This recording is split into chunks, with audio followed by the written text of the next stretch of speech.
Assalamualaikum warahmatullahi wabarakatuh. Bismillahirrahmanirrahim. Nahmaduka ya ghafuru ya syakuru. Mashalli wa sallim barik ala sayyidina maulana Muhammadin wa ala alihi wa sahbihi asma'in nama ba'du. Makanya Allah ketika menerangkan Isa itu tidak Tuhan, itu Allah sederhana cara ngendikan.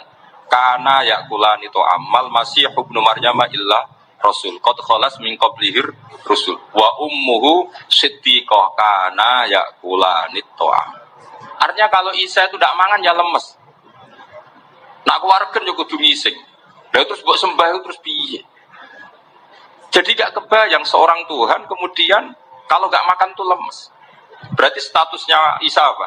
Orang yang lemes kalau tidak makan. Terus kamu Tuhan kan? Aneh gak?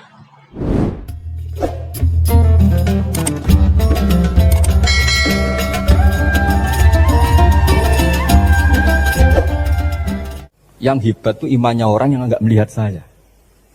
Makanya masyhur itu malaikat ditanya Allah, siapa imannya yang paling kuat? Ya kita, karena melihat engkau langsung ya Allah. Para nabi. Terus tapi yang dari sekian pertanyaan itu jawab sama yang paling ajaib adalah umat-umat Muhammad di akhir zaman. Enggak menangi nabinya, juga enggak pernah lihat surga neraka, tapi iman sama saya. Dan mereka punya cara untuk imannya itu berkualitas sama dengan kamu para malaikat. Ya diantaranya dengan cara logika tadi yang saya utarakan tadi. Am khuliqu min ghairi shay'in am humul khaliqun. Kalau alam raya ini wujud, maka penyebabnya harus sesuatu yang wujud. Masa sesuatu yang enggak wujud menyebabkan yang wujud. Kalau angka 10 ada, 1 juta ada, pasti dimulai angka 1. Makanya nisbatus naini wal arba'ah ila ma la nihayata laha, itu semuanya nisbatul far'i ilal asli. Semua angka berapapun jumlahnya itu binisbat ilal wahid adalah nisbatul far'i ilal asli. Itu cara-cara, makanya tadi kajian ilmu itu tidak ada habis-habis. Makanya perasaan saya itu kemungkinan orang Islam jadi ateis itu kecil, Pak Fathul Wahid. Saya punya kitab, ini saya ulang lagi, kitab calon wali. Kenapa saya sering cerita wali? Kalau di kampus itu kan orang inginnya ya jadi dekan, jadi rektor atau jadi menteri lah kira-kira gitu. Kalau di pesantren orang itu cita-citanya satu, ingin jadi wali. Ya supaya majelis ini barokah, saya tidak perlu cerita dunia kampus. Kalau ceritakan corong jomu ya segoro lah. Bongso keinginan gitu kan tidak selera saya, juga ada dunia saya.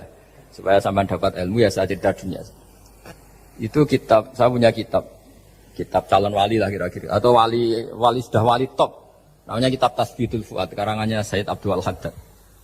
Itu beliau cerita, di antara ceritanya itu unik. Kata beliau begini. Saya itu tidak khawatir orang Islam jadi murtad, apalagi jadi ateis. Karena kalimat la ilaha illallah itu sahlatun qaribah, kalimat yang mudah sekali. Sehingga saya tidak khawatir orang Islam yang ketemu orang ateis, ketemu orang macam-macam, asal diajari kalimat ini secara benar. Terus beliau cerita, yang saya takut tuh mereka masalah perempuan dan harta. Kalau iman kayaknya enggak. Singkat cerita yaitu di kitab seperti itu. Singkat cerita saya ketemu banyak orang yang kuliah di McGill atau kuliah di Amerika, di Jerman, mungkin di Norwegia, di mana-mana di Australia, dan ketemu teman-teman yang di Korea Selatan juga. Mereka itu orang kebanyakan yang nyuwun sewu enggak keluarga kiai, tapi mereka enggak ada yang enggak tetap iman. Ketika saya tanya, kenapa Anda tetap iman? Padahal ada beberapa negara yang lebih stabil, lebih makmur dibanding negara yang mengklaim sebagai negara Islam. Itu cara berpikir ya sederhana. Enggak lah Gus, kayaknya kok Tuhan kok ada tanggal lahirnya, enggak lah, kayaknya yang namanya Tuhan tuh ya awal lah.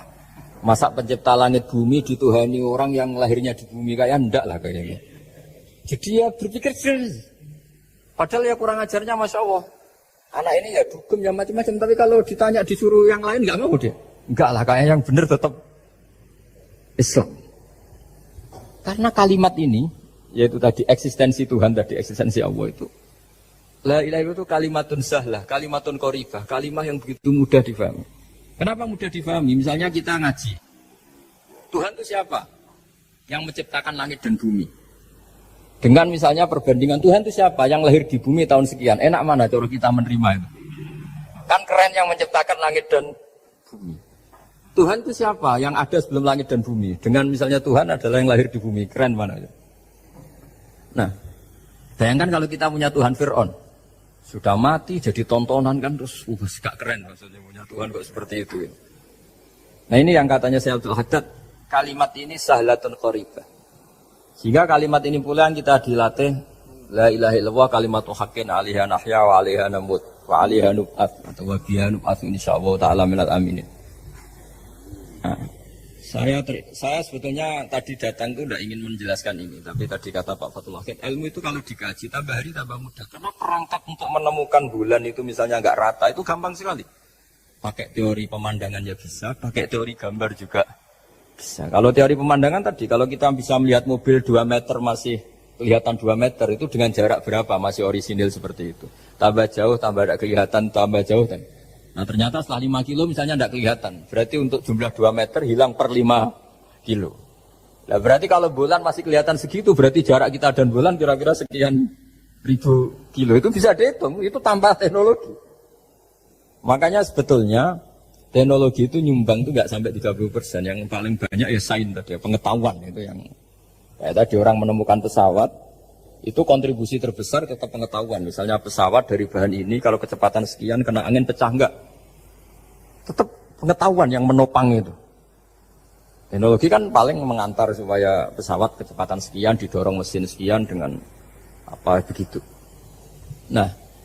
Pesantren seperti kita, saya ini dididik Mbah Mun, dididik bapak saya, buyut saya, kiai.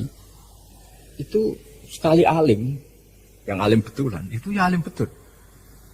Ya karena memang yang repot nih saya yang agak-agak dukun itu ya ribet itu. Penting rambutnya gondrong, terus terkenal gak pernah mandi, terus nanti ada orang tertentu tertarik minta doa, ini yang ribet ini. Susah ini sertifikasinya susah ini karena. Tapi kalau kita ini di pesantren yang cara sertifikasinya jelas. Jadi berani jadi Gus harus bisa baca Mu'in gitu. Berani jadi Kiai harus bisa baca Wahab. Aturan mainnya jelas kalau di ini. Yang repot tuh yang sebagian itu aturan mainnya ada tidak jelas. Terus promosinya itu pernah datangi menteri loh. Pernah datangi wahai ribet kalau koran keren tuh didatangi apa? Menteri atau pejabat. Saya teruskan ya, karena ilmu itu harus menyelamatkan kita sampai di depan Allah Subhanahu wa Ta'ala. Nah, ketika kita menyifati Allah itu az-zahir, zat yang begitu jelas. Itu kalau kita kan kok begitu jelas padahal nggak bisa dilihat, terus kita sendiri tidak pernah melihat. Tapi eksistensi Tuhan sebagai Tuhan, yaitu al-wajibil wujud, itu jelas sekali karena nggak mungkin suatu yang wujud diciptakan oleh yang tidak wujud. Kenapa harus awal? Masa pencipta datangnya terlambat?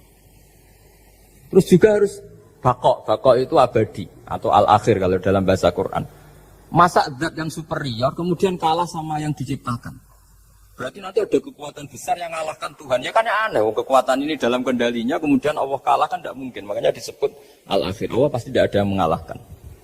Terus diantaranya lagi disebut qiyamuhu binafsihi. Kalau dalam bahasa Quran disebut al-qayyum. Zat yang berdiri sendiri. Gak boleh Tuhan butuh yang lain. Kalau butuh yang lain berarti bergantung pada yang lain, dan nggak usah jadi Tuhan lah kalau masih butuh yang lain. Sehingga karena kekuatan ini, saya ulang lagi, karena kekuatan ini, ketika anak-anak mahasiswa kuliah di Jerman atau di Swiss, di negara-negara yang lebih bahagia ketimbang negara yang mayoritas Muslim, itu mungkin mereka tertarik sama sistem negara itu karena ada jaminan sosial ini. Tapi nggak pernah tertarik sama Tuhannya negara itu, karena dihitung-hitung tadi Tuhannya mesti keren kita gitu. Nah ini cerita ke saya Abdul Haddad. Kata saya Abdul Haddad, kamu udah usah khawatir lah mati Islam murtad atau jadi ateis gitu. Karena penjelasan tauhid Islam itu begitu jelas. Jadi by design manusia itu pasti nerima tauhid kira-kira gitu. Jadi ini pentingnya az-zahir. Jadi Allah itu begitu apa? Jelas. Tapi Allah juga mensifati dirinya al-batin. Ya al-batin itu gak mudah dikenali. Kenapa? Karena tubuh kita desainnya ini profan. Tubuh kita tidak sempurna, rentan. Nah, tentu sesuatu yang tidak sempurna ini tidak bisa melihat zat yang super apa? Sempurna. Kita bisa rusak sementara Allah tidak. Nah karena alasannya tubuh kita ini didesain untuk rusak, maka di surga itu keyakinan para ulama orang bisa melihat Allah karena desain tubuhnya sudah dirubah dari desain profan menjadi keabadian. Sehingga di sini terus ada kelayakan melihat. Itu pun tetap min ghairi kaifin walan khisarin, tetap ya bisa melihat tapi corong Jawa itu kecelok melihat tapi tidak sampai paham. Karena bagaimanapun Allah itu la tudrikul absar wa huwa yudrikul absar. Bagaimanapun Allah itu laisa kamitslihi syai'un, tidak ada padanannya. Jadi makanya Allah punya sisi adz-dzahir bisa dikenali sekali. Kenapa? Ya tadi nisbatus naini wal arba'ah ila ma la nihayata laha itu nisbatul far'i ilal asl. Saya punya kitab Pak Fathul Wahid, diajar Mbah Mun dulu, kitab Al-Fusulul Hamidiyah. Itu yang ngarang itu ya kayak kelihatan ngawur, tapi ngawurnya orang alim. Jadi di situ ada gambar. Gambarnya itu enggak jelas. Mungkin pengarangnya juga enggak bisa gambar kayaknya. Wah, bulat, benang bulat ada, gambar gunung ada, gambar yang tambah ngawur ya banyak sekali. Gambarnya itu enggak ada yang jelas. Tapi dari enggak jelas itu beliau bilang gini. Gambar yang bulat ini, yang enggak jelas ini, tetap kamu punya rumus kan, itu dimulai dari satu titik. Mau gambar gedung tingkat 5, mau gambar hutan ada harimaunya, tetap dimulai dari satu titik. Ya alam raya ya seperti itu, mau ada Mars, mau ada Jupiter, kayak tetap dimulai dari situ titik. Dan ini namanya nuqtatul wujud, titik kewujudan, yaitu Allah Subhanahu wa Ta'ala. Sehingga ketika kita ngaji, ketika di pesantren dulu, penjelasannya adalah Al-Quran maknanya dipadatkan di Fatihah, Fatihah dipadatkan di Bismillah, katanya Bismillah dipadatkan di titiknya. Nah titik ba ini dianggap titik awal wujud. Bi kana makana wa bi yakunu mayakun. Kira-kira Allah mentitahkan karena saya semuanya yang ada dan karena saya yang mau ada bisa saya adakan. Itu sirinya lah. Jadi menerangkan tauhid itu pakai gambar. Gambarnya keliru sekali lah kalau dalam orang seni mesti lihat nggak seni itu. Karena dia nggak butuh gambarnya, butuh mau menjelaskan bahwa dunia sebanyak ini, bahwa alam raya sebanyak ini tetap dimulai dari satu titik. Nah, sehingga di sini ada tauhid qul huwallahu ahad, Allahus samad, dan seterusnya. Nah, saya mohon lewat penjelasan ini ya, baik orang yang ahli teknik maupun ahli medis, ahli apa saja, tolong latihlah memberi penjelasan yang mudah. Sehingga agama ini mudah dicerna. Sehingga kalau ini dijelaskan cara mudah beragama itu jadi gampang. Makanya ciri utama agamanya orang-orang baik itu satu. Man radiya billahi robba. Radiya itu senang banget. Kenapa senang banget? Karena memang agama ini nyaman, indah. Jadi datang dengan kebenaran yang mudah dicerna. Coba kalau agama ini datang dengan cara misalnya gini. Kamu harus menuhankan ini. Dan kita tahu itu lahirnya di bumi. Kan ada yang ganjel. Kok Tuhan sama buminya dulu buminya ini gimana ini? Kan pusing. Buat Anda profesor nggak bisa jawab itu. Tapi kalau Tuhan itu adalah yang ada sebelum langit dan bumi kan, ya iyalah masa Tuhan terlambat datangnya kan terus enak itu menerimanya itu. Makanya diantara kekalahan Fir'aun berdebat, ya Nabi Musa ya Nabi lah, juga proses ya. Nabi Musa ketika ditanya Fir'aun, wa ma rabbul alamin, Tuhan kamu itu siapa? Jawabnya Nabi Musa, rabbus samawati wal ardi, yang menuhani langit dan bumi. Itu Fir'aun masih bisa ngeles. Saya jalan-jalan kemana-mana, yang dituhankan saya, berarti yang Tuhan ya saya dong. Ma'alim tulakum min ilahin apa? Ghairi, kata Fir'aun. Soal Tuhan kamu di langit, begini kata Fir'aun. Haman dipanggil, Haman bikinkan piramida yang paling tinggi. Saya ingin melihat Tuhannya Musa. Musa bingung kan? Padahal kalau naik piramida nanti Fir'aun pun tidak bisa melihat Allah kan? Wong yang Nabi yang kiai aja gak bisa melihat, apalagi Fir'aun. Padahal celakanya ketika dia tidak melihat Allah, dia akan mengatakan Allah itu tidak ada, ribet kan? Itu penjelasan tentang Tuhan ini sebetulnya sudah absolut lah. Rabbus samawati wal ardi, Tuhannya langit dan bumi. Tapi itu gak ngefek, di perdebatan gak ngefek. Yang ngefek adalah ketika Musa bilang gini, Rabbukum wa rabbu abaikumul awwalin. Sing nuhani buyutem. Wah kaget, pengawal-pengawalnya langsung doiman meskipun secara sirron, secara rahasia. Iya, Quran pangeran berarti buyutnya radi pangeran. Kan pangerannya putu nih, berarti buyutnya wah ribet kan?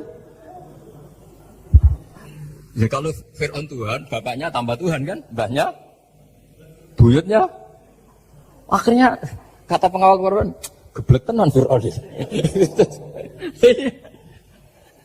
Artinya apa? Kadang argumentasi yang sudah benar, yaitu Tuhannya langit dan bumi kan ya benar.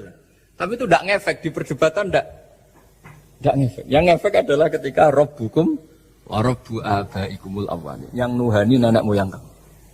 Orang mulai mikir kalau Fir'aun itu Tuhan, lalu nenek moyangnya Tuhannya siapa? Jadi ini seninya, makanya diantara syarat Nabi, jadi Nabi itu sidik, amanat, tabligh, fatona. Fatona itu ada kecerdasan. Dulu Nabi ya sering dibully, jangan kira Nabi itu enggak sering dibully, sering juga Pak Rektor. Jadi ada unta itu kena kudis. Kudis itu ya jenis penyakit menular lah. Nabi dengan teori tawakalnya, Nabi itu punya dua teori, kadang pakai teori tawakalnya, kadang pakai teori preventif. Makanya Nabi pernah ngendikan kalau ada penyakit menular di situ, kamu jangan di situ. Itu pakai teori preventif. Tapi kadang Nabi pakai teori tawakal. Nabi menghentikan la adwa wala tiarutan. Tidak ada penyakit menular. Terus orang-orang yang ya usil lah kira-kira gitu. Ada unta kena kudis dijejerkan yang waras. Ternyata yang waras ikut kudisen lah, ikut sakit. Senang orang ini. Ya Rasulullah ini saya jejerkan ternyata yang enggak tertular jadi tertular. Padahal engkau bilang enggak ada penyakit menular. Nabi jawabnya lucu. Faman a'dal awwala. Kalau yang pertama ini tertular siapa?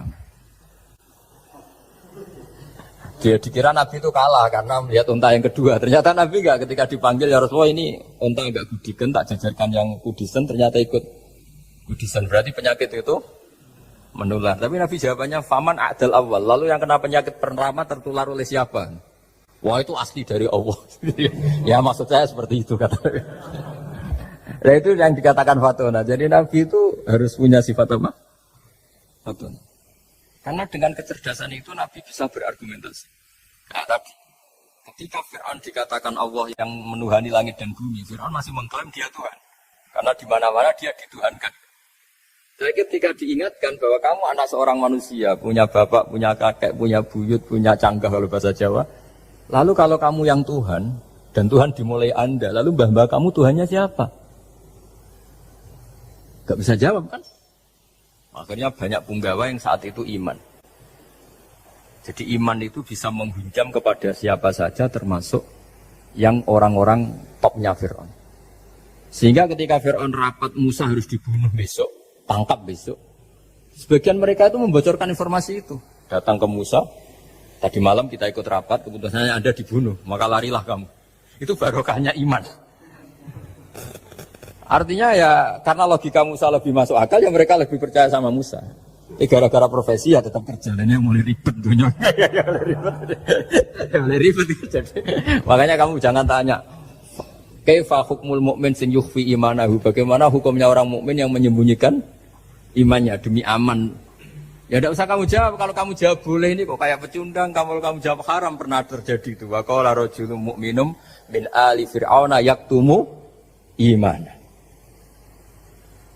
Ini khazanah ya, jadi saya mohon mengkaji Islam itu harus dengan sisi-sisi yang bisa difahami orang pinter juga orang bodoh. Kata Imam Ghazali banyak, karena hadatin itu harus difahami orang pinter juga orang bodoh. Terus contoh yang paling populer tentu sering saya utarakan masalah iddah. Iddahnya orang terceraikan itu 3 kali masa suci. Kalau menurut Abu Hanifah 3 kali masa haid. Orang pintar tahulah kalau perempuan sedang haid, menstruasi pasti sedang tidak hamil. Sehingga kalau dia sudah haid 3 kali ada kepastian tidak hamil. Kalau tidak hamil artinya apa? Enggak ada sperma dari zaut awal, suami pertama yang jadi anak dia. Padahal tujuan iddah adalah nanti kalau di hubungan suami istri sama suami kedua jelas anaknya suami kedua. Tapi kalau tidak ada iddah kan malam hubungan suami istri, pagi bentrok cerai, terus kawin. Suami istri lagi terus nanti anaknya itu anaknya siapa kan nggak jelas.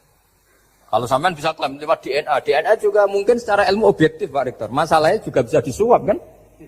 Saya sering dibantah orang-orang itu, wah Gus DNA itu otoritatif karena gini-gini nggak mungkin, bohong kamu. Ya DNA-nya nggak bohong, pegawainya bisa disuap kan. Kayak nggak tahu manusia apa nggak tahu Indonesia nggak tahu terus. Itu yang sensitif itu, yang mulai wilayah sensitif itu. Kayak gak tahu manusia apa kayak gak tahu Indonesia? Manusia aja ya sudah. Berarti Anda sangat nasionalis. Jadi ribet kan? Maka dianjurkan ada iddah.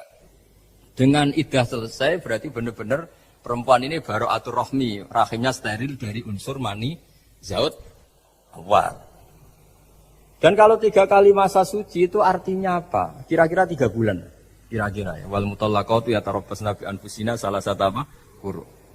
Pertanyaannya kalau 3 bulan, andai kan tidak pakai teori ilmiah, menstruasi itu sudah teori ilmiah. Ada yang tanya ke saya, Gus kenapa harus sampai 3 kali, padahal menstruasi pertama pasti sudah tidak hamil. Saya jawab, menstruasi pertama itu namanya keluar darah. Nggak ada jaminan kali itu haid, bisa saja keluar darah karena kaget, karena kecelakaan, karena apa. Sehingga kalau misalnya perempuan diceraikan, Gus saya sudah haid.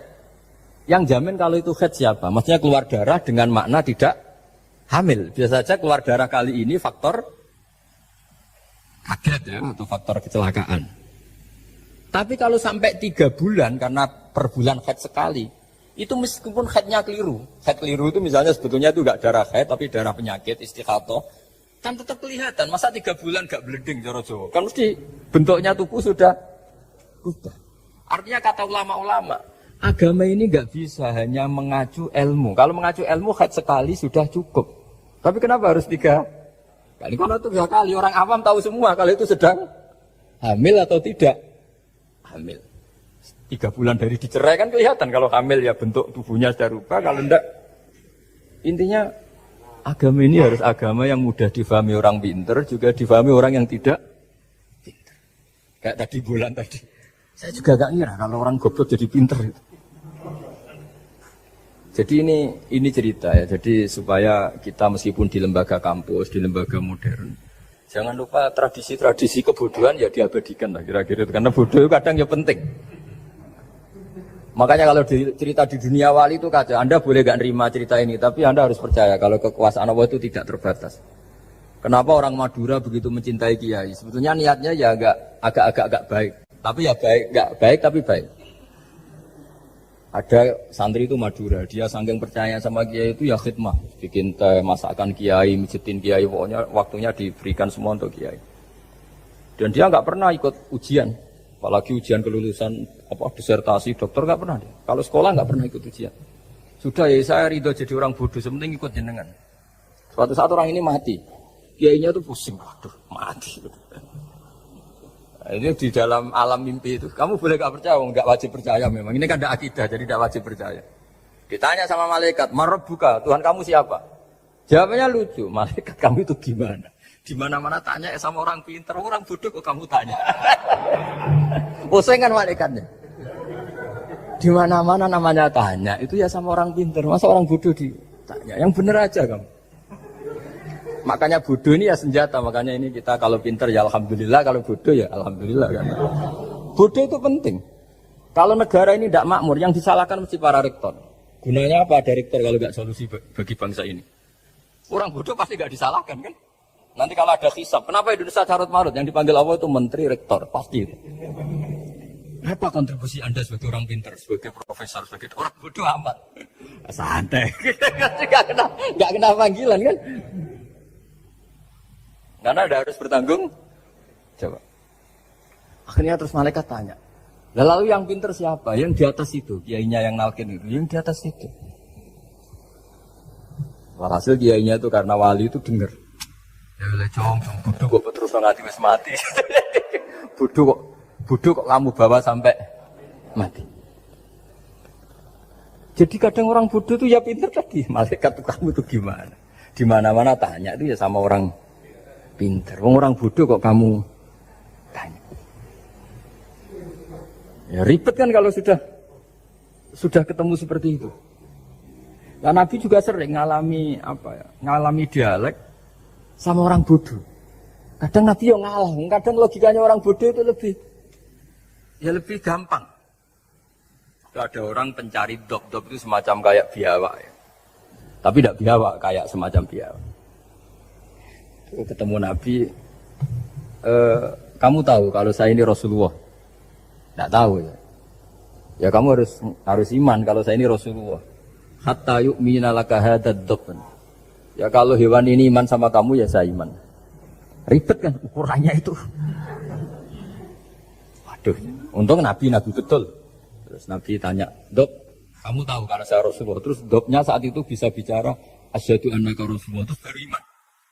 Imannya tanya, kenapa kamu iman sama Rasulullah? Hewan aja tahu kalau dia Nabi, apalagi manusia.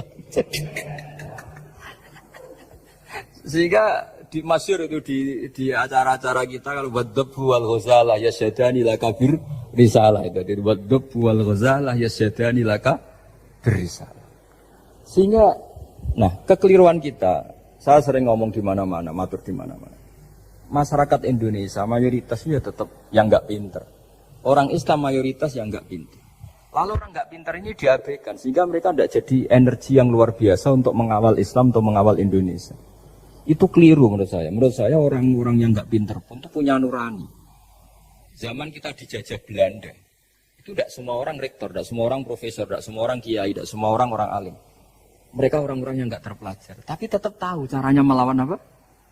Belanda, melawan penjajah. Karena tadi manusia ini diciptakan itu sudah punya pengetahuan.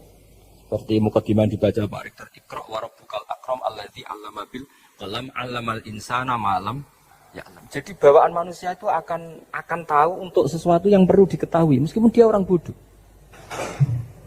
Saya ulang lagi, meskipun mereka orang apa? Orang bodoh. Ya, di sini ini Islam datang yastawi fistifadatiha fistifadati syariah ar-rijal wasibyan, bahwa ukuran kebenaran itu adalah siapapun mudah tahu. Bahwa angka 2, angka 3, angka 5 itu adalah far'ul wahid, cabang dari angka 1. Fal aslu huwal wahid, yang asli adalah angka 1. Dan 1 ini harus 1. 0, itu ditemukan untuk setelah ada angka 1, jangan keliru kamu. Tanpa ada angka 1 tidak ada 0, 0 ada gunanya kalau ada 01. Misalnya ada orang bilang, tapi kan ada 0,5, tetap saja harus ada angka 1, nggak bisa. Kamu bayangkan 0,5 kan karena ada 1. Nah, artinya apa? Kamu bilang separuh dari 1. Tapi itu pun karena sudah ditemukan aljabar. Makanya kalau dalam matematika Arab, mungkin di sini banyak orang eksak. Kalau matematika Arab itu mudah sekali Pak. Orang Arab itu nggak mau bilang 2,5. Misalnya zakatnya tijarah itu 2,5. Itu kan kalau kita zaman SD kan garap porogapit. Itu orang Arab nggak mau. Saya pernah cepet-cepetan garap matematika, yang ahli matematika sama saya itu cepet saya. Karena saya pakai matematika bodoh. Justru itu gampang. Kalau orang Arab cara berpikir gini, kalau bilang 2,5 itu rubu'ul usur. Apa? Rubu'ul usur. Dari rubu'ul usur gini, 1/4 dari 1/10. Jadi misalnya 100 1/10-nya berapa? 10. Setelah 10, 1/4-nya berapa? 2,5. Jadi bertahap. Rubu'ul usyur. Sehingga misalnya gitu, 1 juta kan angkanya nolnya kan 6. Kalau kamu porogapit 2,5 kan kuweselan dia porogapit. Kalau orang Arab gampang, 1 juta 1/10-nya berapa? 100. 1/4-nya 25. Berarti 2,5-nya 1 juta 25.000. Orang Arab bilangnya rubu'ul usyur. 1/4 dari 1/10. Jadi di 1/10-kan dulu baru di 1/4. Jadi lebih cepat. Sampai pakarnya tanya, Gus kok bisa gini? Wah, aku anak kiai ngawur. Saya ini, makanya banyak orang pesantren itu pintar matematika. Sebetulnya matematika yang model, ya sebenarnya kayak agak model bodoh itu. Tapi itu gampang, orang awam gampang.